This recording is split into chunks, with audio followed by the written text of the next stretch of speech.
Well, today we have the Comeri Pocket Camcorder. Some random thing I found on Amazon, and I thought, why not give it a try? As you might have noticed, it came with a little tripod. That's very nice. It's very cheap. Came with a little egg pouch, which is okay, sure.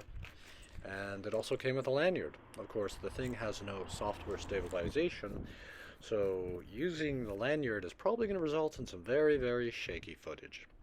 For the purpose of this walk, I had it in my breast pocket, and I tried to put it in as snugly and as compact and tightly as possible. Obviously, it's not going to work out too well, and again, without any stabilization in terms of software, you're not going to get the best results. Other than that, it is actually a USB-C. It came with a USB-A to USB-C cable. I had a 32 gigabyte micro SD card, which wasn't included, so fortunately I just had one lying around. I don't know what the maximum is. I can't see anything, but I assume it might be 128, maybe even 256. I don't know, these economic little cameras are getting better and better and better. And of course the clip on the front of it is detachable, and it does have a means to mount it on the bottom as well. So there are some options, and of course it does have an LED screen on the reverse side, so you can actually review your footage once if you're still away from your computer or whatnot. So that's convenient. I didn't read through the instructions thoroughly, and I just sort of winged it at first, and I would have to say the menu interface is pretty intuitive. It's got a number of buttons. There's an on-off button. For some reason it's slow on turning on and off. And then there's three buttons on the back side, one that says M, which I assume means menu, and then OK, and then a pause play button, which I guess that's for when you're reviewing. It's also for selection and up and down in the menus. And then on the other side, it does actually have a quick button for photographs. Of course, it says it can do up to 40 megapixels. I find that highly suspect. And of course, it can also just be used for audio recording too. So there is actually a dedicated button there that allows you to do that. And then there is actually a toggle on off. I don't know if it necessarily turns it off. I think if you long hold it long enough, it goes off. And then of course there's a inset button for reset. Not sure what that would exactly entail either.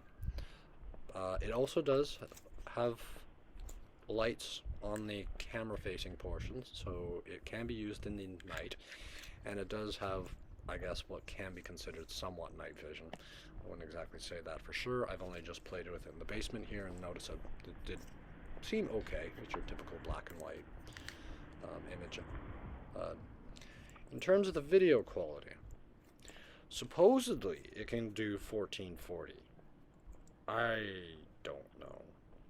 But it's also not fair to say that today was the greatest day to take it for a stroll, because it was gray and it was overcast, and obviously a lot of the economic cameras do have trouble with the overcast. And again, I could have easily mounted it to the chest plate, but I didn't. I put it in my pocket just to give a first rendition of what it looks like when you're walking down the street with this thing on. So, have a gander, have a look through, and I will be comparing it. I'm not too sure to what. I was thinking the Boblov A22, which I do admit, this one, I think, the Cameri Pocket Camcorder is far superior, just in terms of the image quality and menu items. But I will do a little check with the two of those at one point. Maybe the Boblov W1 too. Then maybe the Boblov C19, which is always a good one to return to and just explore. And anyways, enjoy the stroll, and please let me know what you think of the quality of this particular item. I found it on Amazon, Canada's Amazon, for $100, and it did have a $10 coupon, so it was $90, and it's basically in the same range. They seem to be getting a lot of these Chinese imported mass-produced cameras.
just give a try with the Wi-Fi feature too, because you can connect it actually to an iPhone. I'm not sure if you can connect it to an Android. I don't have one, so I didn't bother to look into that.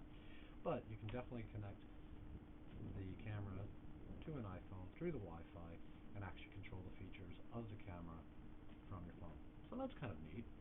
I know a lot of them do offer that, but it's something I've never really played around with. But with this one, I decided I would give it a try just to see what it looks like.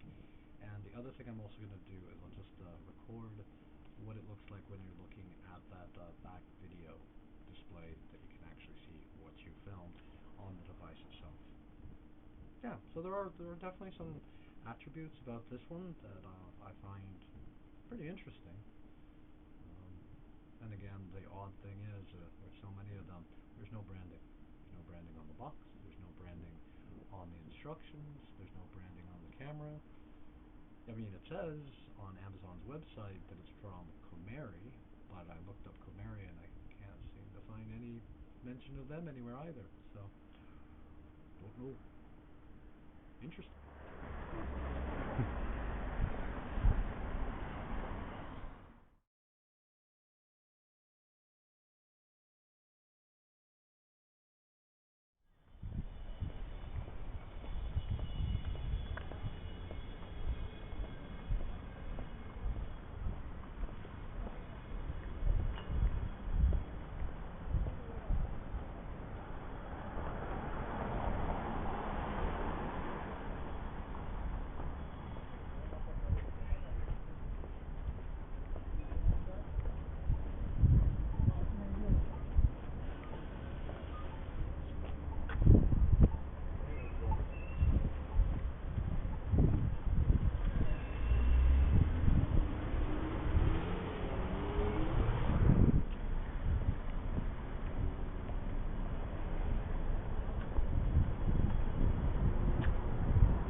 doesn't want two people down at the same time. They already like that down. Their office like $600.